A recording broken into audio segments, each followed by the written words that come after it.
We finally have very big information for the 2026 F1 regulations, and all of them are super promising. Like, I am so excited to read this off to you, talk about the key technical aspects that are being reported, also with Toyota and McLaren, what's being reported, and Andretti coming into the sport. Formula One is looking exciting for the future. I'm glad to be talking about all of it and really giving my opinion on it. So let's go over the regulations at first. Okay, so biggest things to announce is the cars are getting shorter and there will be a lot less downforce. Now, this might not seem like a good thing with the downforce aspect, but it is actually a very good thing.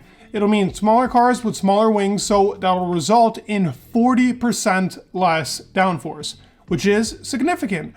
But obviously throughout the 2026 and whenever these regulations actually end off in, which might be like 2031, maybe 32, they will continue to upgrade the cars and that downforce will eventually almost equal itself out. But with smaller cars, they might make some compromises, maybe a bigger underfloor, maybe a bigger floor patch on the top.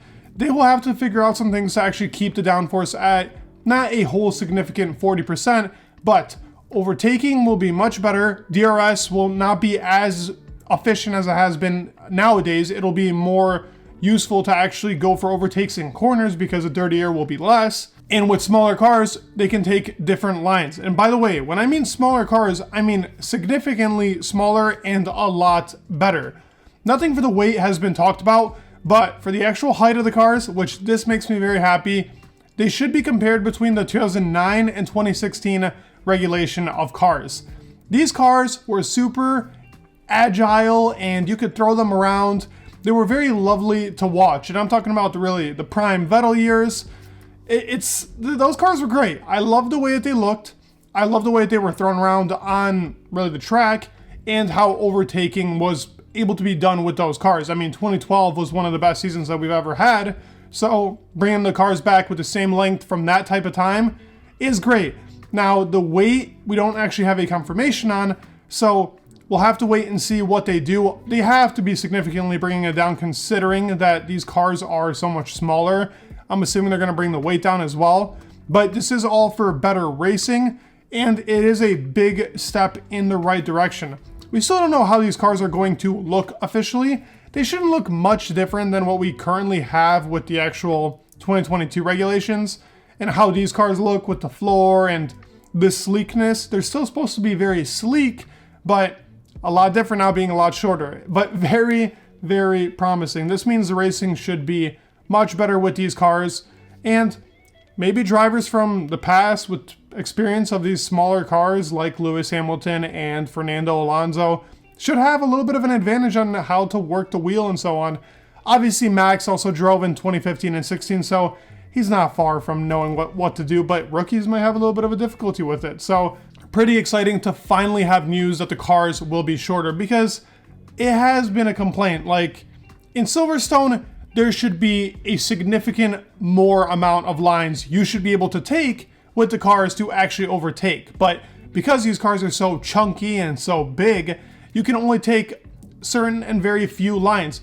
And this is a common problem between a lot of tracks. I mean, the biggest one being Monaco. Not like Monaco was ever a overtake fest anyways, but Max had a run in, was it 2017 or 18, where he practically overtook like 10, 11 cars. He had to chuck himself in every single time, but at least he was able to do it.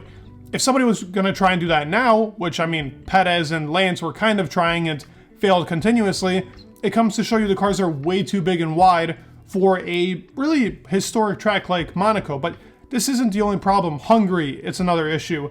It's an issue in even Singapore. Singapore, we had a great race, thankfully, but it's an issue there as well. When these cars are so big, lines are harder to actually come by, and the cars are kind of stuck doing the same lines, especially in the wet. This kind of sucks too, because with smaller cars, you can take better lines in the wet. It's just an all-around better experience and viewing pleasure for us. So this is great news. Genuinely great for the sport that it's becoming smaller, less downforce, so a lot more upgrades, maybe a little bit more interesting aero on the cars too, that I'm very excited for. The actual measurements for it is that the wheelbase is shortened to at least 340 centimeters, and the width of the cars is to be reduced from 200 to 190. These are the exact measurements.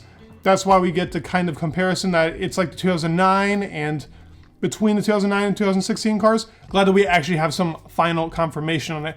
Now let's talk about the 11th team joining. So we've had a whole bunch of news on high tech and other teams and who's getting approved, who's not. Well, one team got approved by the FIA, and that is Andretti.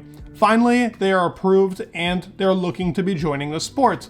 Now, there still will be a couple more things they have to go through. This isn't just, oh, you know what? We're approved, that's that. There's still a couple more things that they have to go through. It's been a lot of analysis to actually get them in the sport. It's been a struggle fest to actually even get them to this stage, but it looks like 25 to 2026 is the window that we are looking for to actually have an 11th team, which is not far at all. We have 24 season and 25, they'll be right there. So yeah, it's a bit weird that they're joining at the very end of the regulations. They're probably going to get cooked, but I personally think Andretti would always have been a great addition to our sports. Personally, if you ask me, they should be taking the spot of Haas if we wanted to keep 10 teams.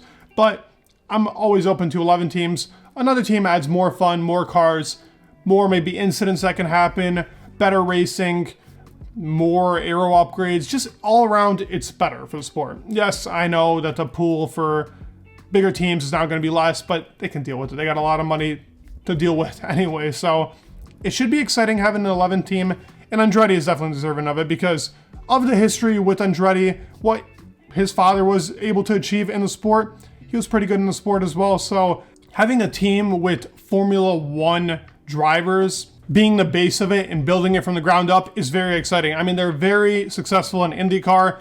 I don't think that they will not be successful here in Formula One. My only concern is that they're actually going with Renault engines. That is right now the rumor, but apparently something fell through. There was talks about that too. It's still a lot up in the air. Like the 11th team seems super close. For them to actually not approve it would be ridiculous. There's a lot of things that they have to go through to not approve it.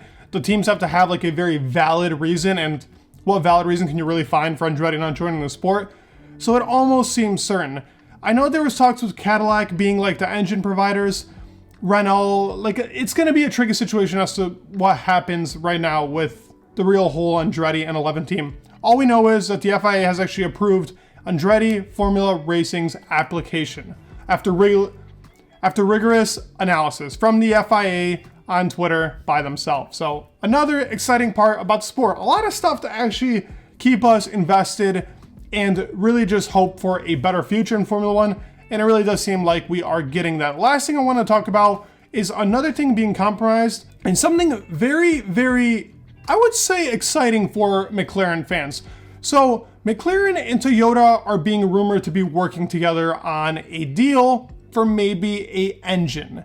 That is the current rumor right now. They just got somebody as a reserve driver that is from that whole entire Toyota base, and they have him working right now in the McLaren factory on practically like setups and working on the simulator. So that's exciting from that part, but also from the engine aspect. We do know that they're one of the only teams that kind of didn't get into that. There's 6 engines that we're gonna have now in 2026.